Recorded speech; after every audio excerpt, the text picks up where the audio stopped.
Hello, welcome back to Karenliz TV, and for today's video, I'll be reviewing this product. And as you can see from the title below, this is the Make Brow by Detail Makeover. And yan, I have my foundation pa lang. And yan, usually kasi ganun ang routine ko. It's either brows muna or foundation muna, and then next is yung brows, kaya wala pa akong any lipstick. So yan, para mamaya tapos na lahat ng aking, mamaya na yung makeup. Ayoko kasi yung makeup muna, nakita nyo na yung itsura, tapos biglang application yun. So, gusto ko parang tuloy-tuloy lang yung ating flow. So, this is the nag-explain. Actually, nung nandun ako, dalawa yung pinagpipilian ko. It's either this one or the brow gel. Pero, dahil sa kilay ko, mas maganda ang brow powder kaysa yung brow gel. Nagmamatch pala ako dito sa product, pink and then black. So, let's open this up. By the way, this is number 1. So, ayan nga yung packaging niya, and wala naman yung mga ingredients niya. Ay, ito pala yung ingredients niya nasa gilid. Kaso hindi masyado visible. So, ayan, ganyan. So, hopefully, nababasa nyo. So, cruelty-free. Ayan. Makikita nyo yung logo. Ayan. And good for 24 months upon opening. So, matchy-matchy, black, and then pink background, black, pink. Ayan.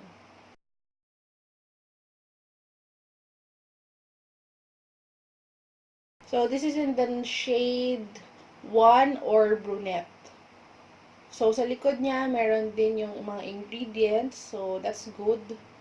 It came in this compact, pero plastic, pero kinda sturdy naman. And when you open it up, ayan, you have a brush, and then you have a mirror. Tingnan natin kung legit yung mirror. Okay, legit naman yung mirror, hindi yung blurry or hindi yung parang may halo ka. So, you have 3 shades or 3 colors here.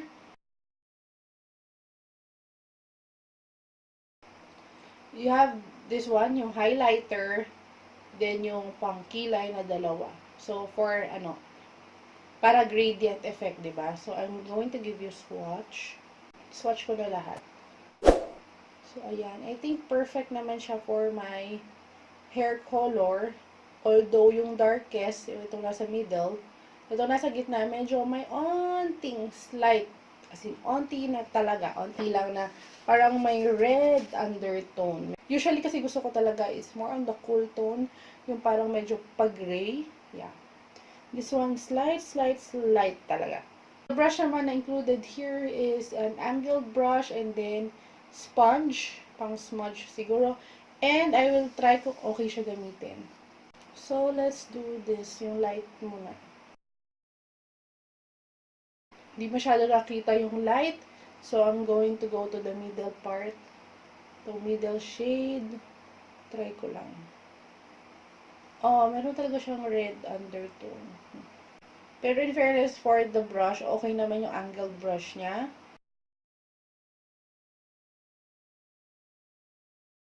Maliit, pero carry lang. Maganda naman for travel. Kasi at least may brush na siya nakasama. For its price, okay din naman. $2.99. Meron ka ng 2 colors and a highlighter. Madali siyang parang set or magstay dun sa pinag-applyan mo. Hindi na siya ganoon kadali i-blend, I think. Kaya siguro long-lasting din to. Dahil sabi maganda to and long-lasting. One of the reasons na hindi ko binili yung brow gel is hindi din ako sanay. Masanay ako sa powder. And then yung shade niya, masyadong dark for me.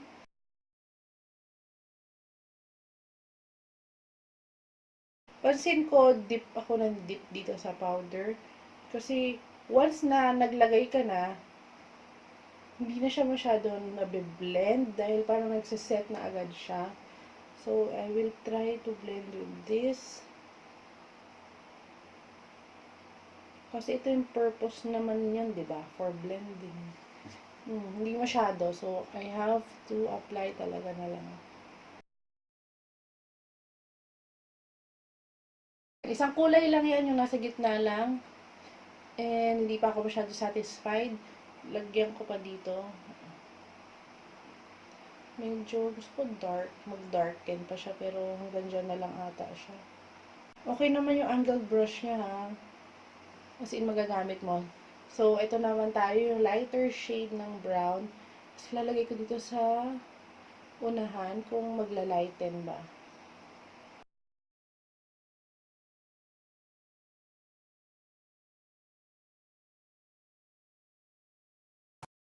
So, okay naman yung ating brows. Satisfied ako. In fairness, maganda siya. Yun nga lang, kailangan mag-dip ka ng mag-dip. Kasi nag-set agad siya eh. Kaya siguro din long-lasting to. Dahil sinasabi long-lasting eh.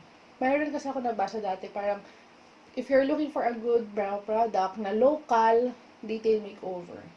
I don't know where I read that, pero I think sa Makeup Revolution na group dahil doon lang ako lagi nakakabasa ng mga updates, mga chika, yan, about the makeup world.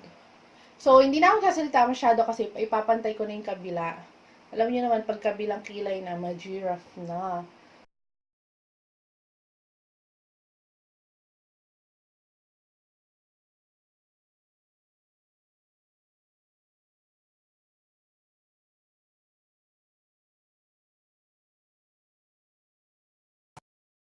Bago ko gamitin yung highlighter, lilinisin ko muna siya with concealer. Kasi para mas pantay and mas malinis.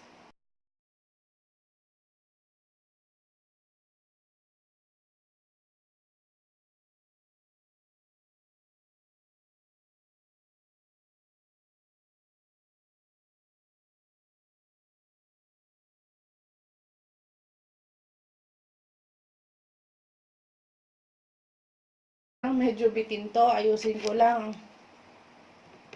Ang hirap kasi talaga pantay ng kilay ko. So, medyo extend lang natin. So, kaya matagal din ako magkilay kasi ang hirap-hirap ayusin ang kilay ko, promise. Pwede na yan. So, gagamitin na natin yung highlighter na kasama niya. Kuha lang tayo ng brush. Yung highlighter niya is medyo may shimmer ng konti.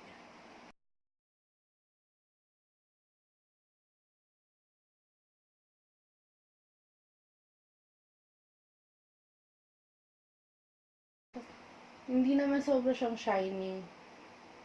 Pero halatang meron din. So, pwede din siyang pang-highlight ng ilong.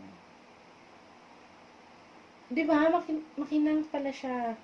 And, we will try to use this also for contour.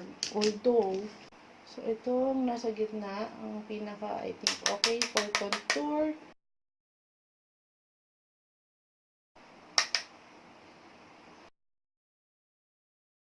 Medyo nasira po ang makeup ko.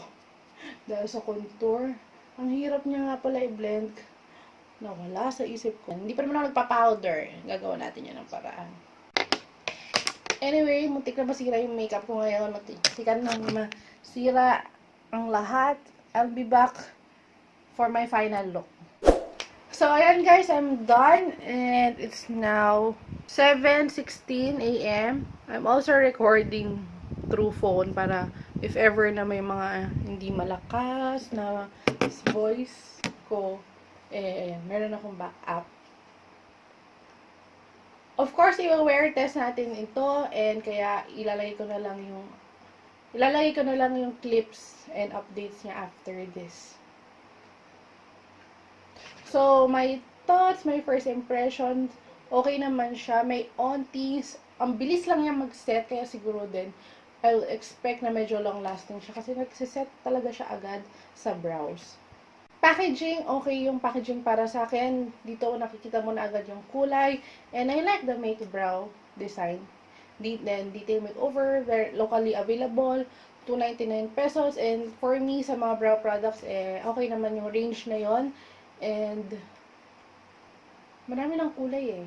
And hindi din siya powdery. And yes, ang ganda ng ito yung tinuro. Ang ganda ng pagka niya. So, ayoko kasi guluhin. Pero sige, para sa review. Meron ba? May onting lang, dumikit. Pero, sige nga, tignan natin if smudge proof ba. Tinanggal ko na kasi nandito. So, ayan. Once na nag-set na siya, ito mo, hindi na siya ganun kabilis. Ay, hindi. Ayun o. may mark eh, may stain. So, hindi siya ganun kadali yung smudge, mabura. So, I'm really excited kung anong magiging itsura niya by the end of the day. So, syempre, ang gusto lang naman natin sa pangkilay, long lasting, hindi yung sabog-sabog. Lalo tayo pag may mga sparse area dyan, yung mga walang buhok.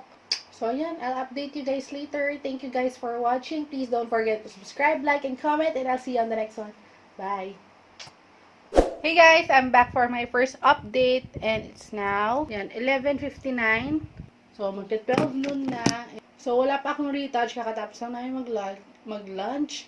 And ito yung ating kilay. And as you can see, medyo, ano siya, yung parang nag-oil up na. Parang, ayun o. Ang gagawin ko ay magbablot ako dyan sa kilay ko para matanggal yung oiliness or pawis na nandyan. And then, mag-retouch ako. And tingnan natin kung ganun na naman mangyari later.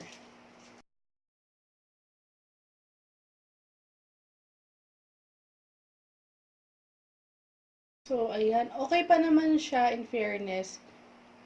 Medyo, ayan, may natatanggal lang dito sa taas na part. Parehas na taas na part.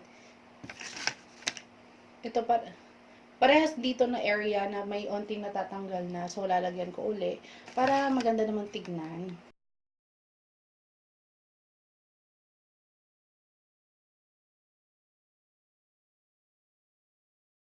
Yun din kasi yung areas na wala ako masyadong buhok.